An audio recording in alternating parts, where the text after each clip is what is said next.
ప్రజలందరికీ నమస్కారాలు తెలియజేస్తూ ఏదైతే అంగడి బజార్లో ఉన్నటువంటి ఈ చేపలు అమ్ముకునే స్థలాన్ని కొందరు వ్యక్తులు ఈ స్థలం మాదని చెప్పి రాళ్ళు పాతడం జరిగింది. ఈ స్థలం వారిది కాదు, ఇది గ్రామ పంచాయతీ చెందినటువంటి స్థలం. ఇది ఈ 2010-11లో కలెక్టర్ గారి ఉత్తర్వుల మేరకు ఈ స్థలం గ్రామ పంచాయతీ కేటాయించినట్టు గ్రామ పంచాయతీని తీర్పు ఇచ్చి కలెక్టర్ గారు ఉత్తర్వులు జారీ చేయడం జరిగింది.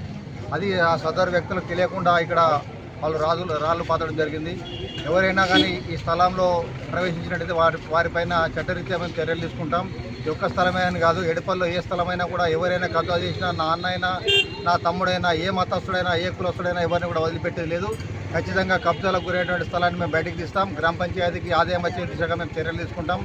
ఈ స్థలం నుంచి ఇక్కడి నుంచి ఎవరైనా మళ్ళీ వచ్చి ఆ బోర్డు పీకడం కానీ, ఆ రాళ్ళు పాతడం కానీ చేసినట్టయితే వారి మీద ఖచ్చితంగా చట్టరీత్యా చర్యలు తీసుకుంటామని తెలియజేస్తూ ఉన్నాం. గ్రామస్తులారా, ఒక్క విషయం గమనించండి. మీరు ఏదైనా గ్రామ పంచాయతీ స్థలం ఉంటే వారిని గ్రామ పంచాయతీ స్థలంగా పేర్కొనండి, అంతే తప్ప కానీ కబ్జాకోరులకు వారికి మద్దతు ఇస్తూ మీరు గ్రామ పంచాయతీకి నష్టం వాటిల్లే విధంగా మీరు పనులు చేయకుండా మీ అందరికీ కూడా పేరు పేరున విజ్ఞప్తి చేస్తూ ఉన్నారు.